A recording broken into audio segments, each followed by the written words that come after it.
This farm between Dubai and Abu Dhabi covers 125 square kilometers.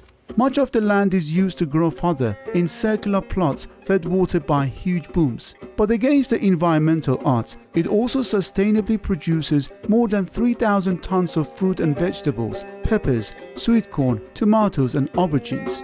A great deal of this progress has been made possible by Elite Agro's investment into a smart greenhouse technology, allowing the crops to benefit from the positive aspects of the environment while shielding them from its harshest conditions. So the roofs are breathable and they are UV protected. So basically what happens is that when the sun is strong during the day, the roof will automatically, controlled by the weather station, close, and it will protect the plants from the harmful UV and also will reflect many of the sun rays that cause heat into the net house. The second thing is that we control it by opening and closing it, so we can control the humidity inside the house. And moreover, when the temperature is good, we can open it so that the house naturally breathes. So you get air coming in from the sides, and the hot air, as you know, will always go out. So the hot air will be going outside, and the natural air will be coming from the sides. All of this needs just one motor to run it, compared to 80 fans in a conventional greenhouse of this size. At the end of the day, we are growing in UAE under a desert climate. By itself, it is a challenge. What is important is not only introducing new techniques, it's also to adapt to the climate. The hydroponic system on Al Maha farm saves 45% of water against traditional overhead irrigation. Efficiently monitoring humidity saves 25 to 35% of fertilizer annually and means minimal use of chemicals too, while still increasing yields year on year. Here they combine environmental responsibility with technical innovation. That means automated harvesting machines and advanced adaptive irrigation, but it also means their projects are assisted by thousands of bumblebees included as part of the pollination of their fruit crops and encouraging biodiversity. That partnership with nature runs a long way further than those helpful bees. In the 1980s, the Arabian oryx was extinct in the wild. Today though, herds again roam freely on the farm. But perhaps the most impressive of Elite Agro's achievements here is the successful cultivation of high-quality blueberries in the middle of a desert. With the blueberry, we find the right variety that can be grown here in UAE under controlled environment. We start immediately as a first initial with the 12 hectare. We success in the first year, therefore we move forward to growing raspberry and the blackberries at the same time.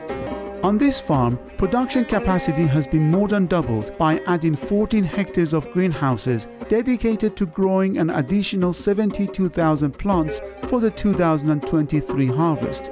And that adds up to a blueberry crop weighing in at 400 tons.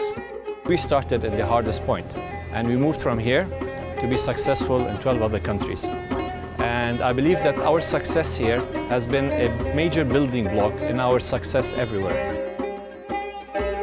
Even for us as a team, we couldn't grab the idea at the beginning, how come blueberries in Al Fu'a, in UAE where no one tried before.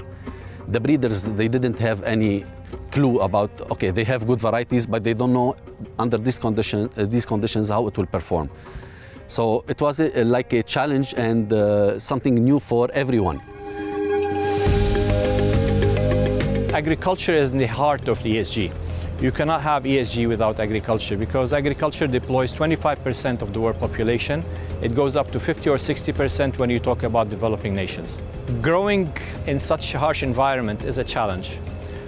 However, it's also a responsibility.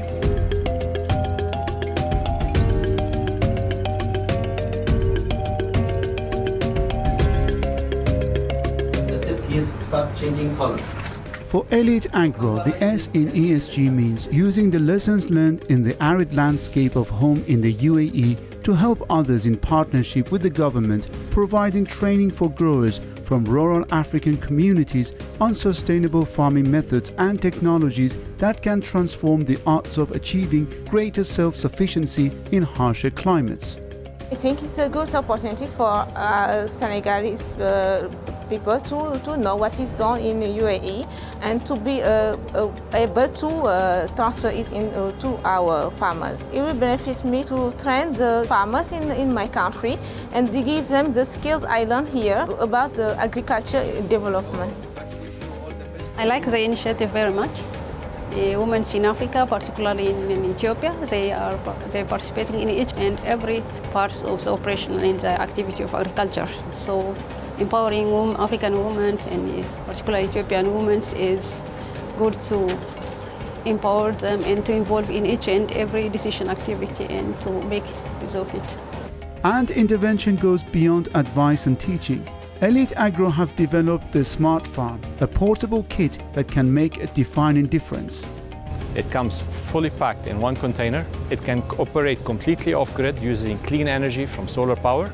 The solar power can generate enough electricity to operate a cold store, along with an irrigation system with a dripper line, sufficient to irrigate 1 hectare of land. Giving back to society, embracing, empowering small stakeholder farmers who till today produce 60% of the food is an important responsibility for all of us.